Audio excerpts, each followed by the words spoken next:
আসসালামু আলাইকুম UI design complete solution কোর্সের আজকের লেসনে আপনাদের সবাইকে স্বাগত জানাচ্ছি। আজকের লেসনে আমরা কথা বলবো ফন্ট পেয়ারিং নিয়ে। তো একজন ডিজাইনারের যেমন কালার সম্পর্কে খুব ভালো ধারণা থাকতে হয়, একইভাবে ফন্টের ধারণা থাকাটাও খুবই জরুরি। কারণ আপনার ডিজাইনটা শেপগত দিক থেকে বা লেআউটের দিক থেকে যতটাই সুন্দর হোক না কেন, কালার এবং ফন্ট এই দুইটা যদি খুব ভালো না হয় তাহলে কিন্তু সেটা ইউজারদেরকে আসলে অ্যাট্রাক্ট করতে পারবে না। যার কারণে আমাদেরকে ফন্ট সম্পর্কে ভালো ধারণা থাকতে হবে। তো ফন্ট পেয়ারিং বলতে আমরা নর্মালি যেটা বুঝি সেটা হচ্ছে যে ঠিক কালারের মতোই আমরা প্রাইমারি কালারের সাথে সেকেন্ডারি কোন কালারটা ব্যবহার করব, কেমন কালার ব্যবহার করতে হবে, যেমন আমরা ডার্কার ভার্সেস লাইটারের কথা বলেছিলাম। সো একইভাবে আমরা কোন ফন্টের সাথে কোন ফন্টটা ব্যবহার করব এই ব্যাপারটা আমাদেরকে একটু শিওর হতে হবে। তা না হলে আমরা নর্মালি আসলে ডিজাইনের ক্ষেত্রে যখন আমরা কাজ করব তখন অনেক ধরনের ডিফিকাল্টিস ফেস করতে হবে, ক্লায়েন্টদের কাছ থেকে রিভিশন বেশি আসবে এবং ফন্ট নিয়ে অনেক ধরনের ইস্যু ক্রিয়েট হতে পারে আর কি। ওকে, তো ফন্ট পেয়ারিংয়ে যাওয়ার আগে আমরা একটু ফন্টের ক্যাটাগরি সম্পর্কে জেনে নেই। আমরা এইখানে fonts.google.com নামে একটা ওয়েবসাইটে আছে, এটা গুগলেরই একটা মানে সার্ভিস বলতে পারেন। সো এখানে আপনি যদি আসেন তাহলে দেখবেন যে এখানে অনেকগুলো ফন্ট লিস্টেড করা আছে, আপনি চাইলে যে কোনো একটা ফন্ট ডাউনলোডও করে নিতে পারেন। সো এগুলো হচ্ছে আপনার সব ধরনের ক্যাটাগরি থেকে আপনাকে ফন্টগুলো ডিসপ্লে করছে। সো আপনি যদি স্পেসিফিক ফন্টের ক্যাটাগরি দেখতে চান তাহলে এই যে এখানে ক্যাটাগরিজ আছে, এখানে আপনি সিলেক্ট করেন, দেখেন এখানে সবগুলো চেক করা আছে, কারণ এখানে আমাদের সবগুলো থেকেই কিন্তু ফন্ট ডিসপ্লে করে দেখাচ্ছে গুগল। সো এখানে যদি আপনি দেখেন serif, sans serif, display, handwriting, তারপর হচ্ছে মনোস্পেস, এগুলো হচ্ছে এক একটা ফন্টের ক্যাটাগরি, রাইট? সো আপনি যদি মনে করেন যে আমি শুধুমাত্র সেরিফ ফন্টগুলো দেখতে চাচ্ছি তাহলে দেখেন যে আপনি সেরিফ ফন্টে চলে আসেন। সেরিফ ফন্টে আসলে শুধুমাত্র এখন আপনার কি হবে, শুধুমাত্র সেরিফ ফন্টগুলোই দেখা যাবে। সো এই জায়গাটাতে আপনি একটা জিনিস লক্ষ্য করলে দেখবেন যে সেরিফ ফন্ট যতগুলো আছে সবারই কিন্তু যে উপরে প্রত্যেকটা লেটারের উপরে দেখবেন যে একটা করে কি আছে, একটা করে মাত্রা আছে, রাইট? প্রত্যেকটারই দেখবেন মাত্রা আছে। আবার আপনি যদি এখান থেকে সেরিফের পরিবর্তে যদি সেন্স সেরিফে যান তাহলে দেখেন এবার কারো কোনো লেটারের উপরে কিন্তু মাত্রা নাই। তো এই জিনিসগুলো আমরা আরও ইন ডিটেলসে যখন আমরা টাইপোগ্রাফি নিয়ে কথা বলবো, আমাদের অ্যাডোবি ফটোশপের যে মডিউল আছে সেটাতে আমরা টাইপোগ্রাফি নিয়ে কথা বলবো, আমাদের ডিজাইনে কখন আমরা সেরিফ ফন্ট ব্যবহার করব, কখন সেন্স সেরিফ ফন্ট ব্যবহার করা উচিত। এছাড়াও আরও অনেকগুলো ক্যাটাগরি আছে, শুধু সেন্স সেরিফ, সেরিফ এগুলো না, এখানে মাত্র 5টা ক্যাটাগরি আছে, ফন্টের আরও অনেকগুলো ক্যাটাগরি আছে। সো সেই ক্যাটাগরিগুলো নিয়ে আমরা কথা বলবো যে কখন কোন ক্যাটাগরিগুলো আমাদের ব্যবহার করতে হতে পারে। তো যদি আমরা সেরিফ ব্যবহার করি তাহলে পরের আরেকটা আমাদের সেকেন্ড ফন্টটাকে আমরা সেন্স সেরিফ ব্যবহার করব কিনা, বা ডিসপ্লে ফন্ট আমরা কখন ব্যবহার করব, এই যে একটা ফন্টের সাথে আরেকটা ফন্টের যে যুগলবন্দি সেটাই হচ্ছে মেইনলি ফন্ট পেয়ারিং। তো সেটা বোঝার আগে অবশ্যই আমাদেরকে কিন্তু ফন্টের এই ক্যাটাগরি সম্পর্কে জানতে হবে। তো যাই হোক, আপনার যদি জানা থাকে সেটা তাহলে আপনি গুগল এই fonts.google.com-এ আসবেন এবং এখান থেকে আপনি আপনার পছন্দের ফন্টগুলোকে কালেক্ট করে নিতে পারবেন। আপনি যদি মনে করেন যে রোবোটো আপনি ব্যবহার করবেন, সো রোবোটো ফন্টটাকে কালেক্ট করবেন। সেকেন্ড ফন্ট হিসেবে কোনটা ব্যবহার করবেন, সেকেন্ড হিসেবে লেটো ব্যবহার করবেন। তাহলে আপনি এখানে দেখেন যে লেটো ফন্টটা আছে।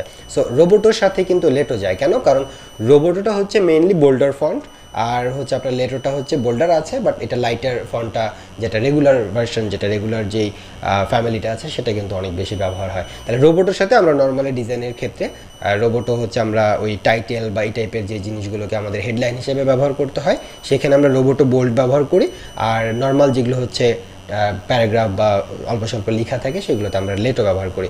সেমভাবে আমরা ওপেন সেন্সও ব্যবহার করতে পারি, আমরা মনসেরাট ব্যবহার করতে পারি। মনসেরাটও কিন্তু একটা বোল্ডার ফন্ট, এটার লাইটার ভার্সনও আছে। সো আমরা চাইলে একটা ফন্টেরই দুইটা ভার্সন ইউজ করতে পারি, যে আমরা টাইটেলের জন্য হচ্ছে মনসেরাট হচ্ছে বোল্ডে ব্যবহার করলাম, আর নর্মাল যে রাইটিং আছে সেটার জন্য আমরা হয়তো বা রেগুলারটা ব্যবহার করলাম। ওকে, আচ্ছা, এরপরে আমরা যদি আরেকটা ওয়েবসাইট দেখি, এখানে fontsmarket.com, এই ফন্টস মার্কেটে আসলে আপনি দেখবেন যে আরও অনেকগুলো ক্যাটাগরি আপনার এখানে চলে আসবে। যেমন দেখেন বেসিক, তারপরে serif, sans serif, slab serif, bold, তারপরে এখানে 3D, পিক্সেল, ডেকোরেটিভ, আরও অসংখ্য ক্যাটাগরি কিন্তু আমরা এখানে দেখতে পাচ্ছি। সো বেসিক্যালি এই ফন্টস মার্কেট, এই ওয়েবসাইটটা আমার একটা ফেভারিট মার্কেট প্লেস, বা এখানে যদিও মার্কেট প্লেস আমি বলি না, কারণ এখানে আসলে যা আমরা ডাউনলোড করতে পারি সেগুলো সবই হচ্ছে ফ্রি।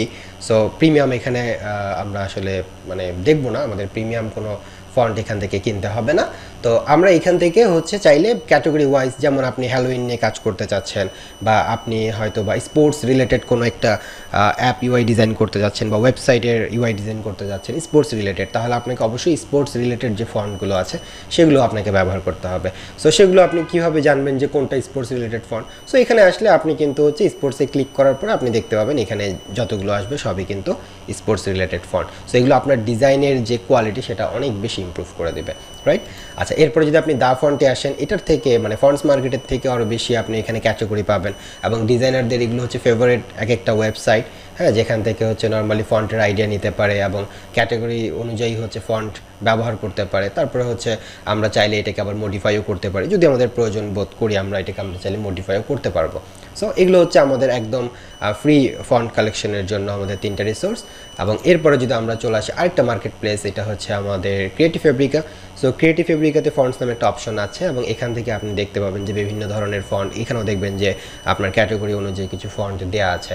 সো এখান থেকেও আপনি চাইলে যেই ফন্টটা আপনার পছন্দ হয় সেটাও আপনি কালেক্ট করে আপনার ডিজাইনের মধ্যে ব্যবহার করতে পারেন।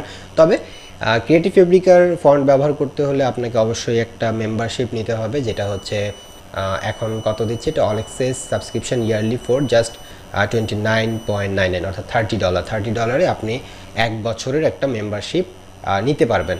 যদি আপনি 1 বছরের মেম্বারশিপ নেন তাহলে আপনি এখান থেকে এই প্রিমিয়াম ফন্টগুলো ডাউনলোড করে ব্যবহার করতে পারবেন।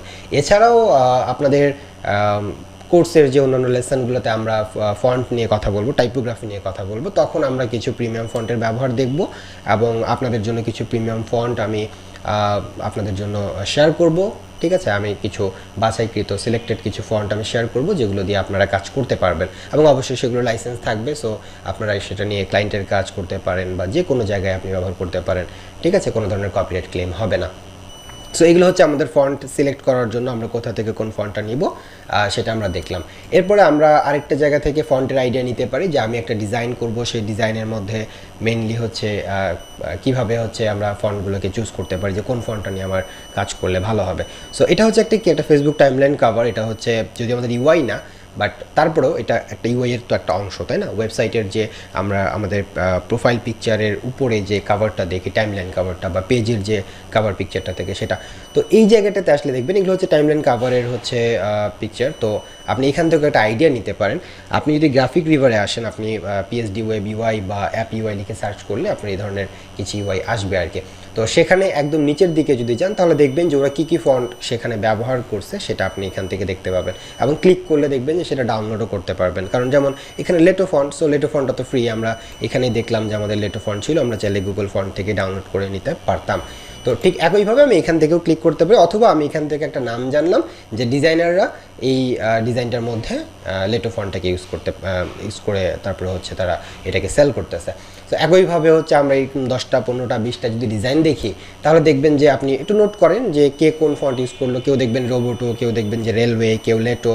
এই ফন্টগুলো এক একটা করে আপনি প্রয়োজনে লিস্ট করে নেন, যে কোথায় কোথায় আমি 10টা ওপেন করলাম, 10টার মধ্যে 10 জন কী কী ফন্ট ইউজ করছে। ঘুরে ফিরে দেখবেন ওই মনসেরাট, রোবোটো, রেলওয়ে, লেটো এগুলাই।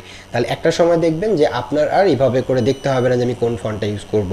হ্যাঁ, আপনি অটোমেটিক্যালি বুঝে যাবেন, কারণ দেখবেন যে সচরাচর মানুষ কোনগুলো ব্যবহার করছে, কোনগুলো স্ট্যান্ডার্ড ফন্ট, কোনগুলো অ্যাকসেপ্টেড ফন্ট, এগুলো আপনি অটোমেটিক্যালি বুঝে যাবেন।